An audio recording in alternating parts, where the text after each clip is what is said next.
No candidate running in the ridings of Richmond or Inverness has more experience as an elected politician than Allan MacMaster. First elected in a by-election in 2009, MacMaster has served as the PC MLA for the riding of Inverness over the past 12 years, including periods when Inverness didn't include the town of Port Hawkesbury. But the town is back now, and that is where I caught up with Allan MacMaster just a few days ago to talk about his time in Province House, but also about what he hopes to bring to people of Inverness as a result of this campaign and what he hopes will be another election victory on Tuesday. Here's our conversation with Allan MacMaster right now. We are pleased to welcome for his first visit to Telile 24/7 the longtime Inverness MLA and now PC candidate for the upcoming election in the riding of Inverness, Allan MacMaster. Allan, thank you for joining me here for Telile 24/7 today. Good to be with you, Adam. We're chatting today in the town of Port Hawkesbury, which has just recently been added back to the riding of Inverness. It was originally part of the riding through your first term in the legislature from 2009 to 2013. What does it mean to you to have Port Hawkesbury back in this riding, and how can you serve the town if you're re-elected on Tuesday? Well, one of the things I've heard in Port Hawkesbury is that people feel a strong connection to the rest of the constituency of Inverness. They are part of Inverness County, and of course, I'm sure there are lots of connections between Port Hawkesbury and Richmond as well. But I've heard a pretty strong message from people in the town that they are happy to be back with Inverness, and I'm happy that they're back as well. We have a lot of people in the constituency of Inverness who either work or do their shopping or both in Port Hawkesbury, so it's a natural fit. We certainly value the Strait of Canso, the port here, and the jobs that are associated with it, the paper mill and whatnot. So I think it's a great fit for Inverness, and I think people want to be with Inverness. You've now been in Port Hawkesbury a few times during this campaign. How do you feel the campaign has gone for you as we're just a few days away from Election Day, not just here in Port Hawkesbury, but all throughout Inverness? I feel it's gone well. I've been to a lot of places, and you start to get a feeling after you're around if things are positive, and for me, I think they are positive. Allan, this is your fourth election campaign, but it's your first with Tim Houston as the PC party leader. You've been under a few different leaders, both full-time and interim, over the 12 years you've been an MLA. Can you give me a sense of what Mr. Houston brings to the table as the PC leader, but also what he's bringing to this particular election campaign? Well, I know he's a very hard worker, and we saw that in his leadership bid. He was all over the province connecting with people, and he's doing the same right now in the election. And he's put some good ideas on the table, and I think people are looking for ideas. And I think we've all been through a lot with the pandemic. People are looking for something more than, I guess we've all been watching the same channel the last year and a half, and that's been the pandemic. And I think people are open to a change and open to ideas that might send the province in a better direction. I'm glad you brought up the pandemic just a couple of moments ago, because this area has really struggled in terms of reopening in the weeks and months that followed the initial waves of the pandemic, and especially after the third wave that had the most recent lockdown in Nova Scotia. Tourism was among the areas that struggled, but the small business sector really had a bad time of it overall. What can you, Mr. Houston, and your party offer to small businesses coming out of this stage of the pandemic as they try to rebuild? Well, Tim has come up with an interesting idea that's been it's been praised by some economists in Atlantic Canada, and the idea is about creating a loyalty program, much like when we go into a grocery store, we hand them our points card. Well, this would be a points card that would generate points if you're buying local products. And so that's going to be good for people who make arts, crafts, who bake local made goods. Anything that's made locally, people can get reward points for it, and they can be used to really generate value for them in terms of when they go to renew their license, things like that.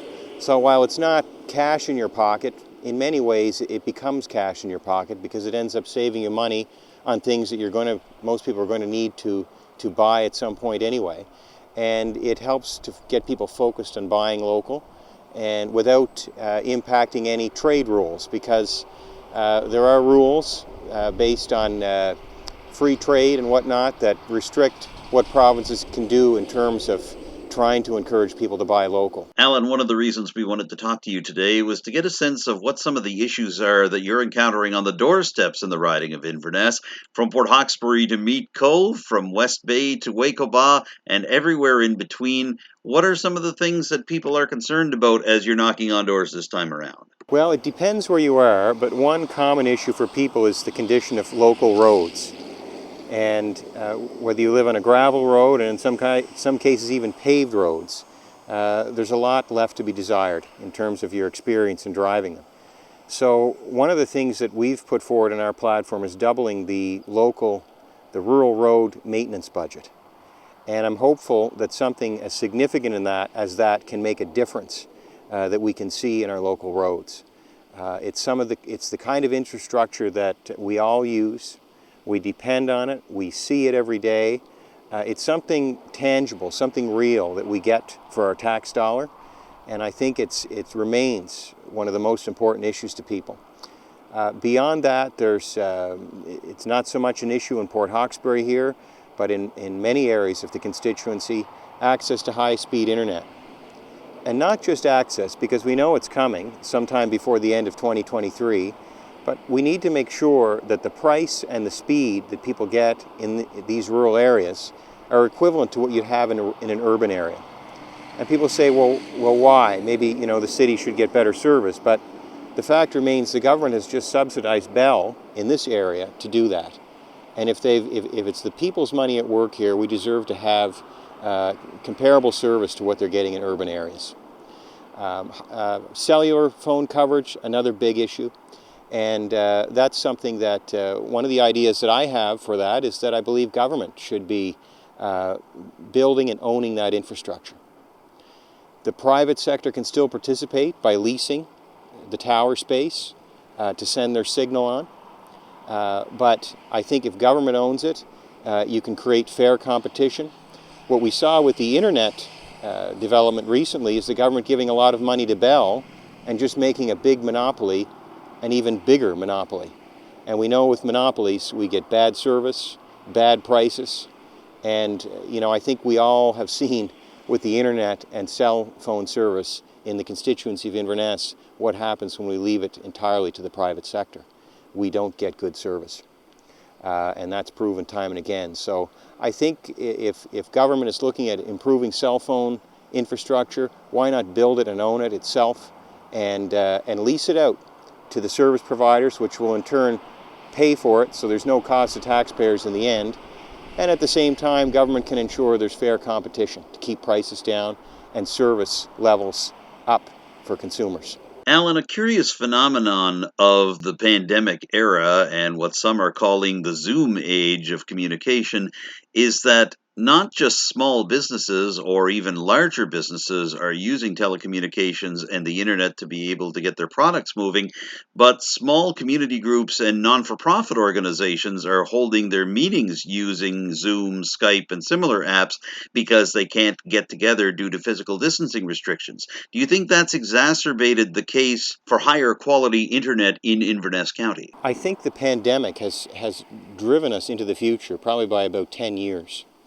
We're seeing people and companies allowing more of their workers to work from home. I've spoken with people during the campaign who used to work in places like Toronto. As long as they have a connection here, their employers trust them to work here just as much as they would trust them to work in their apartment in downtown Toronto. And I think the future of this area, a lot of it is going to be people's ability to work from home, and that depends on infrastructure. So whether it's working, whether it's your children learning from home, whether it's telehealth, some appointments with physicians, with your doctor and specialists can be done on the internet. And if they can be, why not?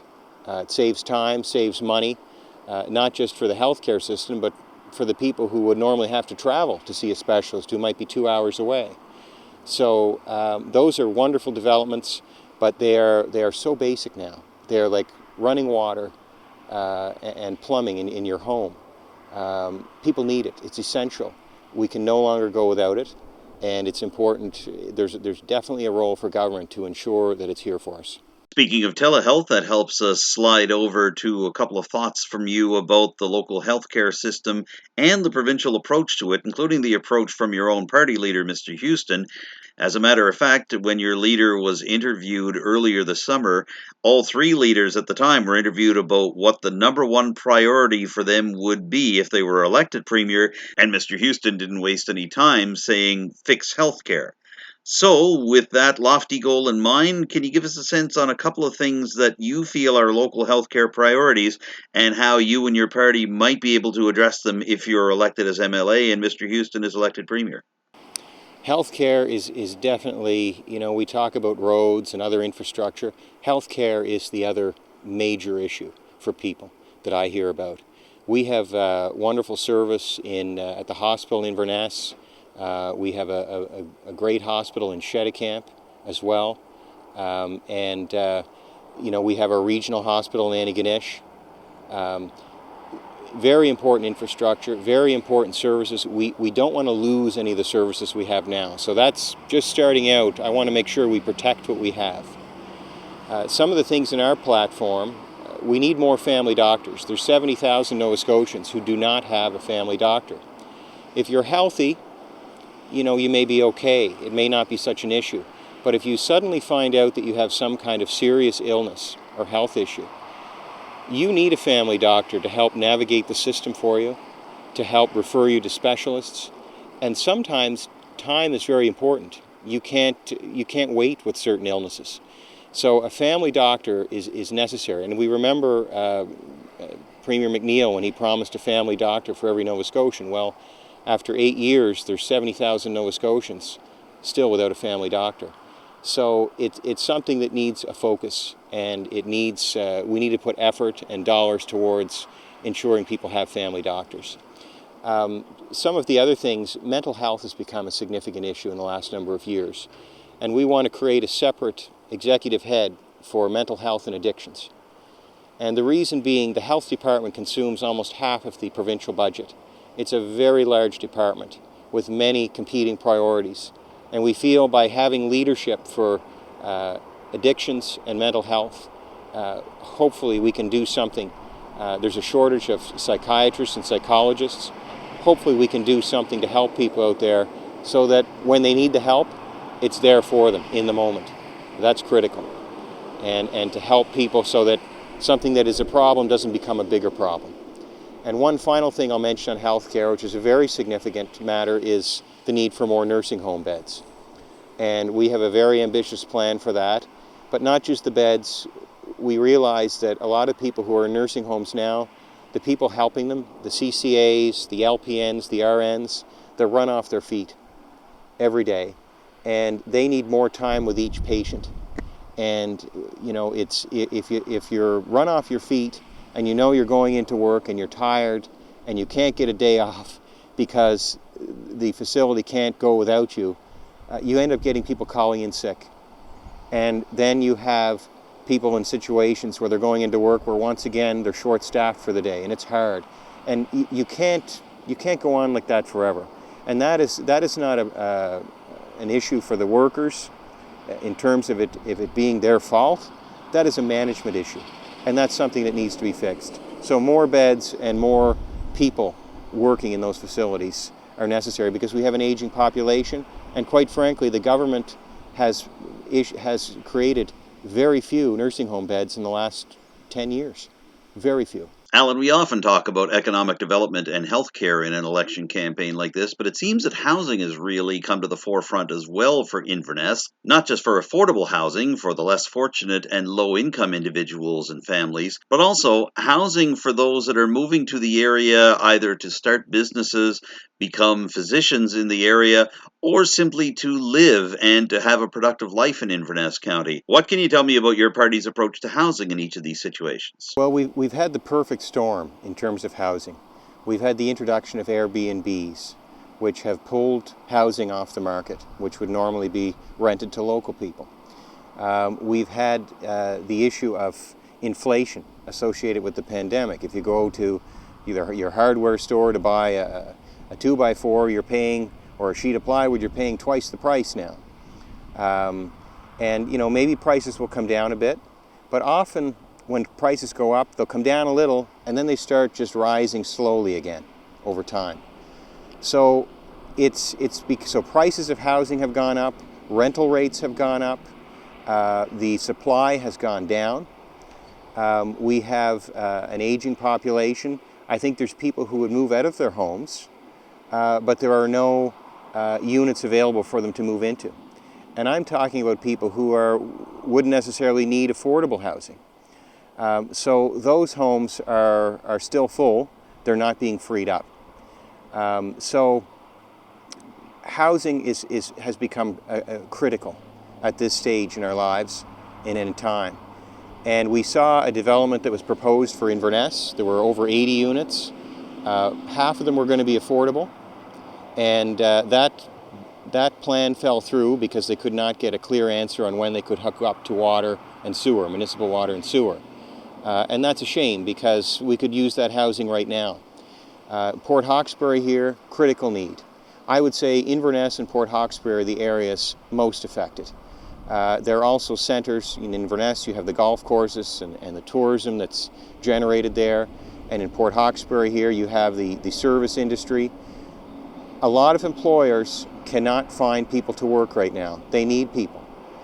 If people don't have housing where they can live in the community, they can't come to the community to work. So it's not only affecting people in a personal way in terms of where they can live, it's affecting our economy, our local economy, and its ability to get people plugged into the jobs that our economy needs them plugged into to grow the economy. If you don't have the human resources to work with, you can't expand your sales, even if there are people waiting in line to buy what you're selling. So housing is critical. I know the town of Port Hawkesbury has done a survey recently. They got a lot of response. That's something, if I'm elected, I want to work with them on. And not just affordable housing, but also housing for seniors who want to move out of their homes. They want something, an easier lifestyle where they don't have to be worried about shoveling snow and mowing lawns and keeping flower beds, and maintaining a house. They want something simple. And if there's a direction for them to go in, that opens up more housing in the community as well. So government, one final point I would say, government has to be responsive. If developers are ready to go, government has to be responsive because time is money. And if somebody's interested, let's help them. Let's get their project done. If we don't, we could see what happened in Inverness, which is the project is now off the table. The costs to do the project have now risen significantly since the pandemic and the inflation that has ensued. The price of everything has gone up, as we've all seen. So government has to be responsive, and that's something that I would aim to be, and I know I was working with that group and was doing what I could. But there are situations sometimes that are out of your hands if you're depending on others that need to make a decision.